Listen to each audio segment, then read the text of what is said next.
keep the home fires burning, while your hearts are yearning, though the boys are far away, they dream on. There's a silver lining through the dark clouds shining. Turn the dark clouds inside out till the boys come home. Chapter 5, For King and Country. Gil and I had some difficulty getting off the ship without any form of official identification. He had lost his army papers in France, and I had lost my passport in Italy, so understandably the authorities at Liverpool were rather suspicious about letting us ashore. In the end, the captain of the ship vouched for us and kindly lent Gil £10 to cover our expenses getting home. We were desperate to get home, especially when we discovered that both the Empire and the Royal Court Theatre were closed. But we imagined that travelling from Liverpool to London might prove to be rather complicated, so we decided to spend the night with Granny Fifield to break the family in gently, so to speak. We telephoned Granny Fifield, and the first words she said were, "Hilda, we've all been worried to death, and I gather you've got that wretched Gil with you. Yes, I don't suppose he's been doing anything to help things either. Well, I suppose you'd better get yourself over here as quickly as possible." "We've been all round Europe, Granny," I tried to explain. But she said, "Oh, I'm sure you have been up to your ears in all sorts of things that you should not have been doing, while we've all been sitting here wondering what on earth's been happening to you. Where are you, by the way?" When I told her, she said, "Well, make your way to the big hotel, and I'll send the car for you." So Gil and I made our way to the hotel and went into the restaurant for a meal while waiting for the car to arrive. 2 mouthfuls and the bend of the knife each ended our first meal in ration Britain, and we both went into the lounge to read the first English paper that we had seen for ages, well, in my case, years. The headlines did not look good at all, but there was a photograph of the new Prime Minister, Mr. Churchill, staring out from the paper, inspiring us with confidence. Clementine was by his side, I remember, looking particularly beautiful. She was always the most attractive woman, and somebody who wore so well right up until the end. When we got back to Stebley Malt, Jennings, the chauffeur, opened the front door for us, and there, sitting in the centre of the hall, with a black ebony stick in her right hand, clutching a silver top with a beautiful ring that she always wore, was Granny Fifield. She had just looked at us when we came in, and then said, "What time do you call this? And where do you think you've been, Hilda? Go up and get your hair washed and get it dressed properly." We were absolutely dumbfounded. Though, knowing Granny as we did, I suppose we should have expected a reaction like that. Underneath the tough exterior, though, she was very glad to see us back. Gil and I were her eldest grandchildren, and of course we had spent so much time at Stebley Malt before the war.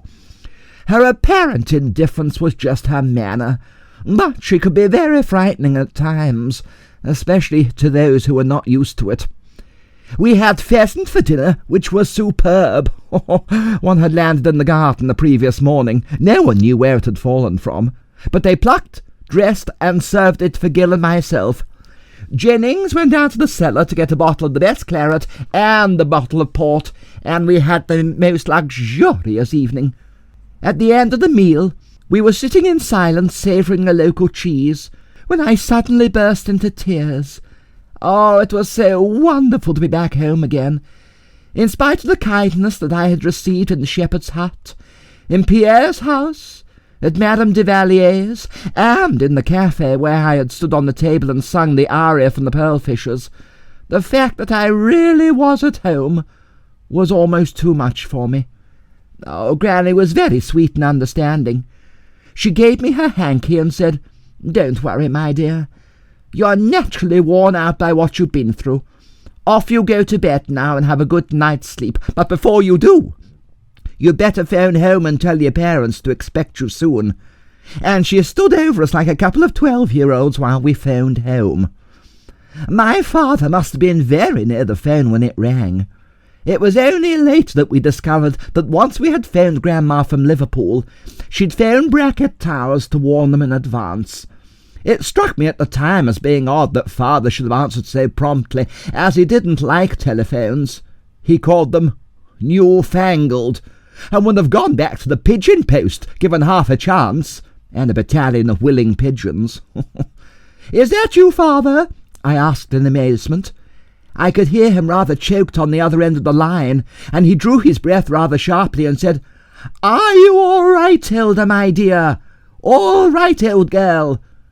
"Guess who I've got with me?" I said, bursting with excitement. "Have you got Gil by any chance?" "How did you know?" I said, feeling slightly deflated. "Oh, there's not a lot your father doesn't know," he answered cheerfully. He and Gil then spoke for a bit, and they arranged the details of our journey the next day. We were told to catch the 9:33 from Chester, change at Birmingham for the line to Euston. Then we would have to cross London to Victoria and get the afternoon train down to Dymchurch, since the station at Bracket Basing was closed, where the car would meet us. It was fortunate that the thought of getting home compensated for the shock of seeing wartime Britain for the first time. The real difference we noticed was in London. Nothing but a mass of khaki. Khaki peaked caps, khaki leggings, khaki gaiters, and khaki kit bags seemed to be everywhere. We stopped at one local station where a gale got on, and looked at me quizzically before saying, "Good afternoon, Miss Hilda."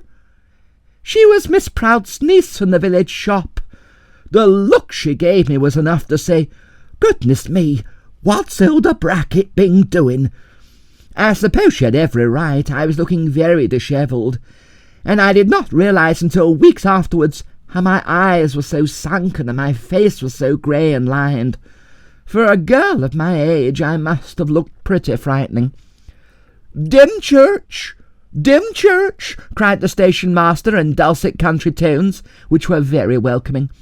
It was so marvellous to hear that voice that I rushed up to him on the platform and flung my arms around him. But there was no sign of anyone from the Towers, which was a bit of a shock. There were just a couple of people with a dog waiting for a local train. Gil and I assumed that the car had not yet arrived, so we walked out through the ticket hall, with the awful wooden bench round the walls, into the warm sunshine of the station yard. But there, just beside the laurel bush, was the car, and sitting at the wheel was Father. It was typical of his reserved manner to choose to meet us privately there rather than in public on the platform. He got out of the car and came towards us. Then Gil rushed forward and threw his arms round Father's neck. The two soldiers were together. The young soldier who was going to help us put the country back on its feet, and the old soldier who'd seen it all before. Just for a moment I was rather left to one side, but Father saw this and came over to give me a big hug. Then, taking my hand, he said, "Come on, Gil, in the back. Hilda, in the front with me." As we were driving along, he put his hand on mine and said, "Oh, your mother's going to be so thrilled to see you. But I must warn you, there have been one or two changes. I hope you won't mind, but we've had to let off some of the land." "Oh, not the maize or the rose garden, I hope," I said. "Oh, no," Father replied. "Well, not quite. We must have a talk about the rose garden when we get home." It was obvious that he was not going to elaborate on that topic. "We've got one or two people staying in the house as well," he continued, changing the subject. "I hope you aren't upset. Your room is all right, and so is yours, Gil. But the nursery is occupied, and Nanny's moved. Elspeth's been moved in with you, Hilda, so you will be sharing, which will be nice for you both." I found Mother in the drawing-room when we arrived. The room itself was still immaculate, and Mother was sitting near the fire looking quite remarkable. Her face was tired, but her hair was still as beautiful as ever. We both became very emotional, and hugged each other, but cried too. When she was calmer, she took my hand, and leading me to the settee, she said, "There've been quite a few changes in the house since you've been away, but tell me everything. How was Italy? How were your singing lessons? Were you successful? Did you sing Tosca? How were your costumes? Did they fit? Did they do your hair properly?" We were just starting to get into a deep discussion of my time with Ernesto when the door opened and Gil walked in, having changed into his uniform. Oh, he looked absolutely marvellous. He came over to Mother and kissed her gently. "Thank you, Colonel," she said, smiling, and promoting him considerably.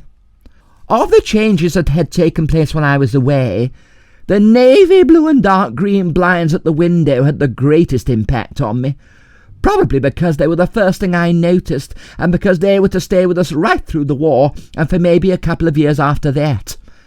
I remember going into the drawing room one day, some months after peace had been declared, to find Mother standing on the chiffonier, unhooking the blinds herself, saying to one of the maids, "Take these outside and burn them." And that was goodbye to the blackout at Bracket Towers. The rose garden about which Father had been so cagey had in fact been dug up as a vegetable patch. I could only say, "Oh, my beautiful roses!" Of course they were not mine, but I'd always looked upon them as being my responsibility, and their disappearance to be replaced by turnips and Brussels sprouts came as a tremendous shock. I thought of poor Pepper and how he must be feeling, so I rushed round to see him. He was working in the kitchen garden as always, and when I lifted the latch and went into his warm, sunny haven, I might have been turning the clock back to the day that I left for Italy. Pepper seemed to be wearing the same clothes. When he looked up to see who had come in, there was only a slight smile on his mouth. He never did express much emotion. He looked older, though, but then old trees look older too, and Pepper, if anything, looked more like a gnarled old oak than ever. I asked about the roses, and it was clear from his answer that he felt it as a bitter blow. "Never mind, Miss Hilda. Your roses are quite safe," he said comfortingly, when he saw I was obviously upset as he was, and he took me round the walls of the garden, where all the rose trees had been carefully transplanted. We stood admiring them together. An aircraft flew low over the house heading south. Pepper looked up at it disapprovingly and then turned to me saying, "When this darn business is over, Miss Hilda, we'll have all the roses back where they belong. You mark my words." And as always, Pepper was to be proved right. Apart from the physical changes to the towers, I noticed changes in the family too. After I'd been at home long enough for the initial excitement to wear off, my father had become more reticent than ever and had withdrawn into his shell far more than I remembered. He used to spend long periods alone in his room. He still managed to appear very bright and breezy with others, but I think the war and its terrible toll on the nation affected him severely. As a soldier, he felt impotent at home, and I knew that he would have given anything to change places with Gil. But he had fought his war, and he appreciated that he had to take a back seat in this new modern war, which was so very different from his own experiences in India and in France. Nevertheless, he was doing what he could. He was playing an active role in the local Home Guard. Bands of men from the surrounding area used to parade in the drive at the towers with an assorted collection of ironmongery, while Father barked orders at them from the steps. Father also supervised the erection of Anderton shelters on the estate and in Bracket Basing himself. He said that his experience of digging trenches in the Great War was second to none. We felt that the constant problems with the sewerage at the towers probably played a greater part in his skill with the shovel, but we never said so to his face. It wouldn't have been fair. I think the war brought out hidden qualities in Mother, which really established her as the stronger of the two. She always seemed to be full of confidence and optimism, even when things were at their blackest. During the long dog fights that took place over the Kentish countryside that summer, Mother would stand on the terraces for hours with her racing binoculars, cheering on the pilots of the Hurricanes and Spitfires, while Father sat mournfully in his room, and the rest of us tried to concentrate on more cheerful subjects. The people who were billeted with us came and went frequently, so that at times the house seemed like a transit hotel. It was quite unusual to have the same faces at breakfast as had been around the table the night before. I suppose being in the country, Bracket Towers was considered safer than London, and a number of very important people came to stay with us from time to time. The stable yards had been converted into a small vehicle depot. The dogs must have thought we'd gone quite mad. There were jeeps and motorcycles all over the place. We now had our own petrol pump too, which was operated by hand. And I noticed that Pepper's standing of living seemed to improve remarkably after he was given sole responsibility for allocating and ordering the fuel. I was very glad that Father had seen fit to raise his wages at a time when everyone else was cutting back. It showed that the Brackets could not be daunted easily. After a few weeks resting at home, Gil went back to join his regiment that was stationed somewhere in the depths of muddiest rural Yorkshire. Elspeth had started working as an auxiliary nurse in a hospital in Godalming, which meant that we did not see much of her, and both my parents were fully occupied with their voluntary work. It looked as if the time had come for me to start to do my bit for the war effort. I'd been mulling over in my mind the most suitable thing that I could do, but very few of my accomplishments seemed ideally suited to fighting or helping infectors. I was in this dilemma when I had a letter from Flavia, who told me she'd joined something called the Land Army. This meant driving tractors and mucking out cowsheds, which sounded awfully good fun. So, less than a week later, I was up to my ankles in slurry at 7 o'clock in the morning, having the time of my life. I was lucky in finding work on a farm not far from Bracket Towers, which meant I could carry on living at home. My hours were very long and arduous, but I enjoyed working in the open air, and once I had learned how to drive a tractor, I was able to plough fields and pull farm vehicles about the land.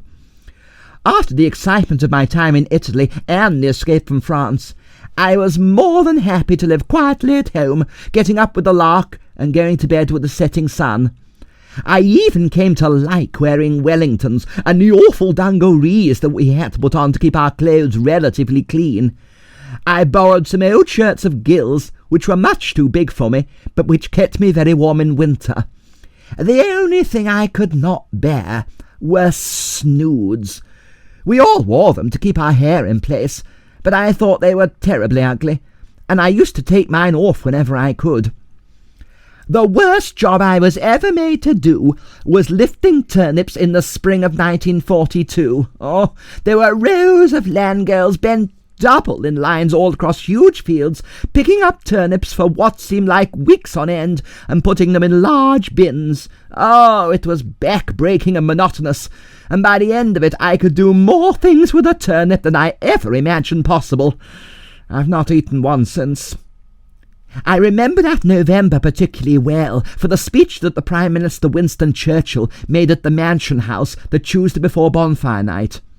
Like all his speeches, this was filled with hope, but following the victory in Egypt, in which Gil was involved, there was at last some cause for real optimism.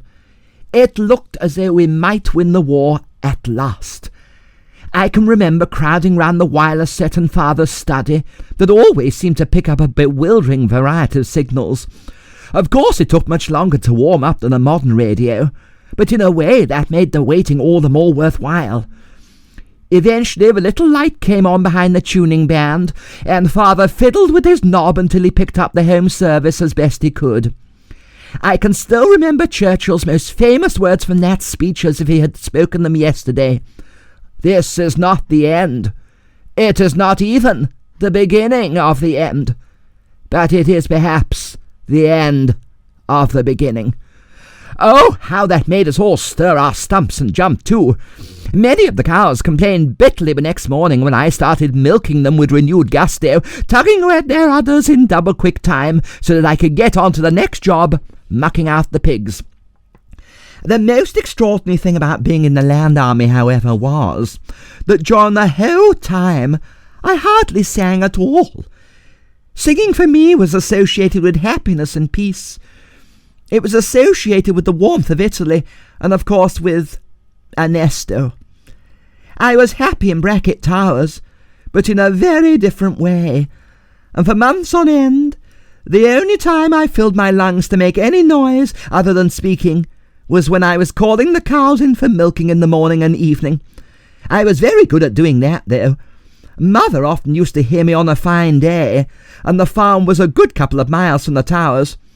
I kept up my exercises every morning, of course, and I would not be at all surprised if that and calling the cows did not help to make my voice what it is today.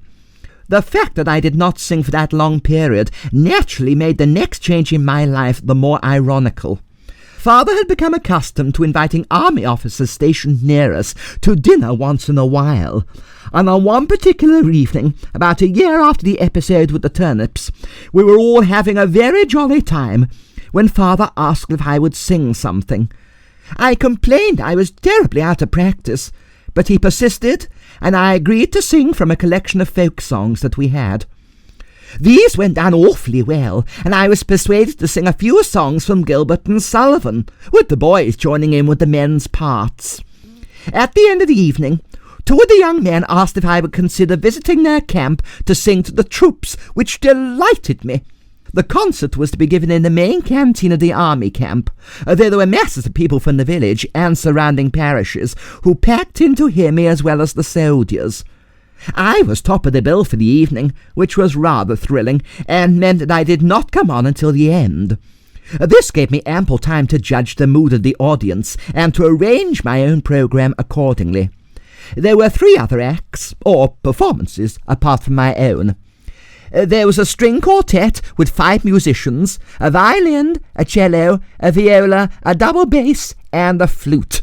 They were really very good, and they were going to accompany me at the end of the concert. The second performance was given by a man who did impersonations. He was going really splendidly, until he impersonated Lord Haw-Haw, and became rather confused with Winston Churchill. That did not go down very well. The third artiste did clever things with paper. He folded it into different shapes and tore it to make pretty patterns. It was a great pity that the paper shortage rather cramped his style, but I was amazed what he was able to do with the lavatory roll. When it came to my turn, I decided to open with The Miller's Daughter, which was rather pleasant to sing, and which I thought would go down rather well. I also sang They Call Me Mimi, Musetta's Waltz Song, and for my finale, the contralto solo of Elizabeth I from Merry England, O Peaceful England. Of course we had to alter the key for me, but I thought that in those troubled days it was the right sort of song to sing. Although I say it myself, the applause at the end of my 5th encore did indicate that I brought a touch of professionalism to the evening, and the audience certainly seemed to appreciate the work that had gone into preparing my small offering. We went backstage afterwards for biscuits and tea, and as I was standing there in my stage makeup, which I admit might have looked rather incongruous under the normal lighting, a lady came up and asked if I were really feeling all right. She thought that I looked rather flushed. They did not really understand about 5 and 9 in that part of the world. Once we were all changed, we were all escorted to the officers' mess for a drink, and then one of the young officers who'd been to dinner with us before introduced himself again. He was very charming and seemed terribly interested in the work I had done with Ernesto in Italy. We talked together for about half an hour, and then he asked if he might call on me the following day, which was a Sunday. I told him I would be milking until 9, but that he was very welcome to call any time after that. Oh, sure enough, at 10 o'clock, a jeep pulled up outside the front door, and the young officer stepped out. I invited him into the house, but he asked if we could go for a walk in the grounds. I rather hoped that he might want to go into the maze, but he didn't. We continued our conversation about Italy from the night before, and when I came to the part about escaping, he cut in and said, "I think I better explain why I am asking you to tell me this in such detail, fascinating as it is. You see, I am an agent." Oh, naturally, I was taken aback. I was also very excited. The chance of finding an agent on my own doorstep was more than I dared to hope. but to be actually approached by one so soon after a concert was out of this world. Oh, I thought how thrilled Ernesto would have been if he could have been there to hear my news. In the end, when there was nothing more to tell him, he asked if I would like to work for him.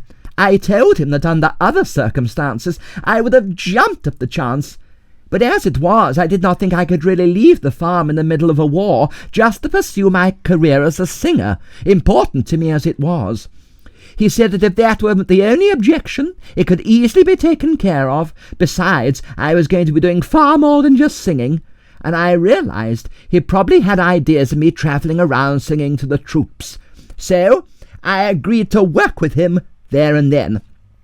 4 days later, on the Thursday, I went to meet him in his office to start my training. My father, who sensed that I'd missed my true vocation, was very pleased that the two important elements in my life, service and music, could be combined. The office looked very much like a military office. There were none of the photographs of actors and actresses that I associated with agents pinned on the wall, and the guard on the door rather took me by surprise as well. "Well now," the agent said after I had completed a 3-hour written paper answering questions on Vicenza and the surrounding districts, "you've shown me what you could do on paper. Let's see what you can do outside. I'll give you some clothes I'd like you to wear while you're here." And I was taken to what seemed like a large warehouse, but which turned out to be the wardrobe. There I was given a khaki uniform, which was covered in strange pockets and buttons, and a peaked cap. I grew to like my uniform. It was reminiscent of dear Anna Neagle's WRAC's uniform, which looked wonderful. Of course she was then just a film star, but is now a personal friend, and has given me such encouragement in writing these memories. The following week, I was taken through an assault course. I'd never been assaulted before, but I could see the sense in being prepared for the worst. I was made to crawl on my stomach under a wide wire net, swing through a wood on long ropes, climb a wall, and crawl through a drainage pipe half filled with water, which at times seemed a bit excessive. What was worse, though, was that all the time there were men shouting at me and throwing lumps of mud and old vegetables as I made my way past them. Some of the language I had certainly never heard before. Of course, I have heard that in certain countries the audience throw things if they don't like what you're singing, and I suppose the agent was trying to create as realistic conditions as he could. However, I really did think things were going a bit too far. There seemed to be a lot of running at night with a compass too, which would have been useful for roles like the Italian girl in Algiers, except that I did not really see myself playing parts like that. I'd always preferred the nice costume roles. However, I had absolute faith in my agent. He obviously knew what he was doing and what he wanted, and he had promised to give me further details after my auditioning period was over. In the end, I decided that perhaps he was something of a composer himself and was writing his own piece, which I was helping him to run through first of all. Oh, he was so wonderfully inventive and thoughtful, which impressed me too. A great deal of time was spent learning how to work wireless transmitters, which I thought was a terribly original idea, because how many actors really understand the workings of the theatre tannoy?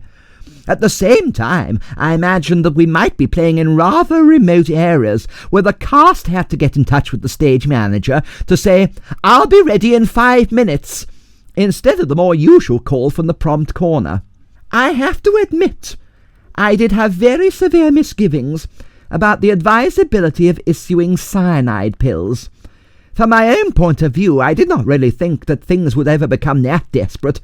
After singing from the Pearl Fishers on a cafe table in wartime France, I doubted whether I could face many more challenging audiences, and I was certain that things would have to get pretty bad before I did away with myself.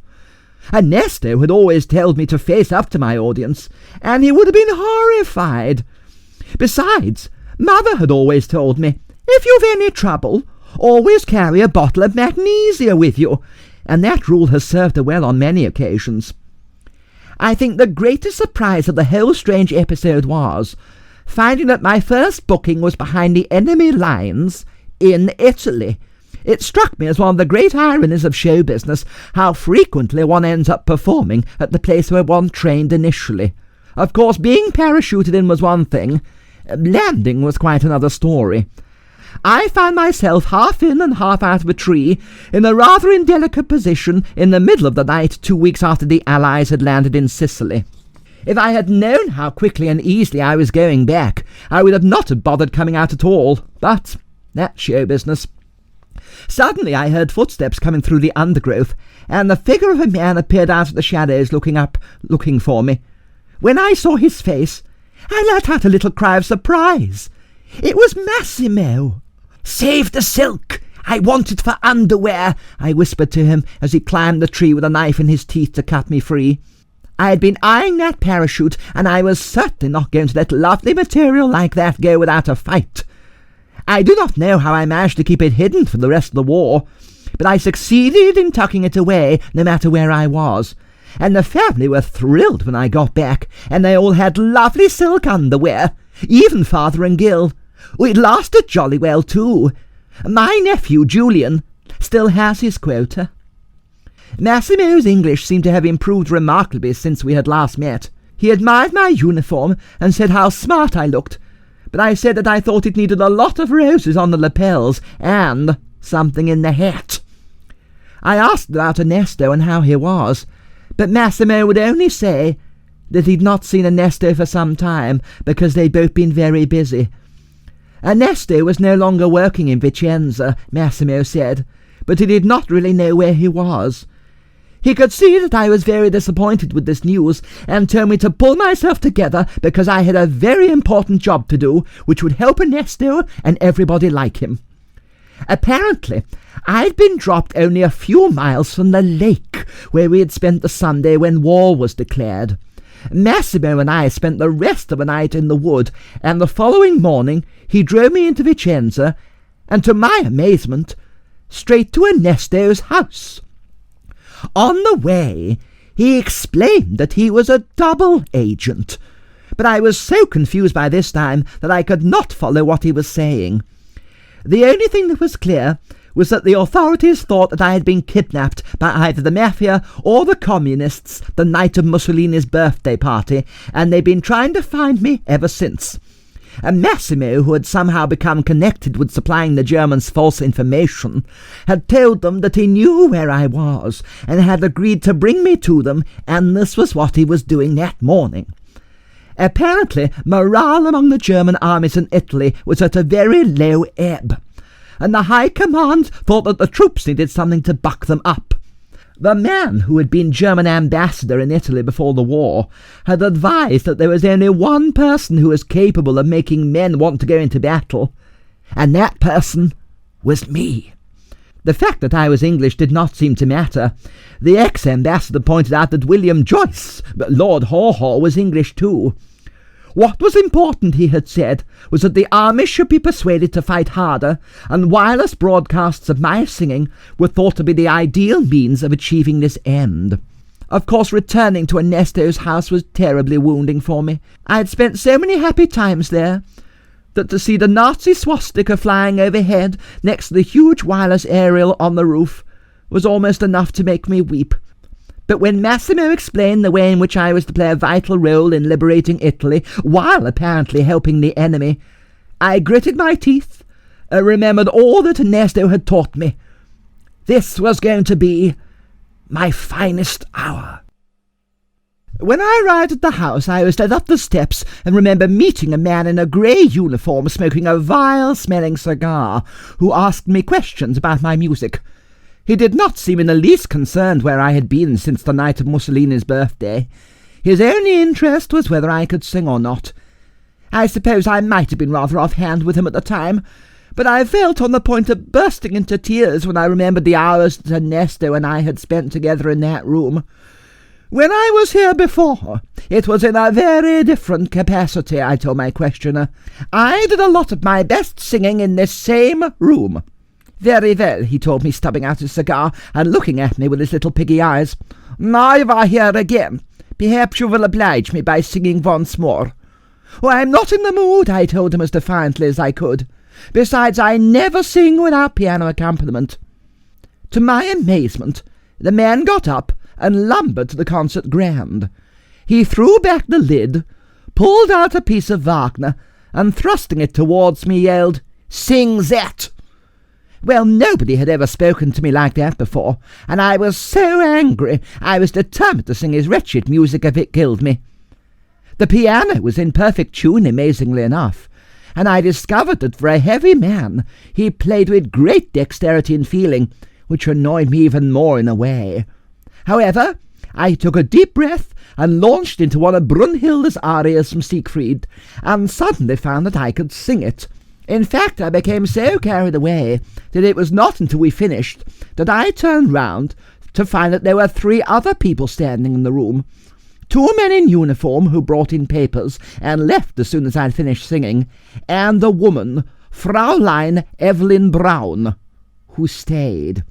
She looked very starchy, as Nanny would have said, dressed in a box-pleated skirt and shoes with tongues that curled over into a roll at the front. She was wearing a white blouse with a very mean brooch at the neck. Her hair was cut short and was parted on one side like a man's. My accompanist introduced me to her and said that she would look after me while I was staying there. Then he dismissed me. To all intents and purposes, my war ended there. The fighting in Italy went on for another 18 months, until the surrender of the German armies in Italy on the 2nd of May 1945, and I remained in Vicenza all that time. But what I did, and what was achieved behind the closed doors of the music room in Ernesto's house, must, unfortunately, remain a secret for as long as any threat to these islands remain.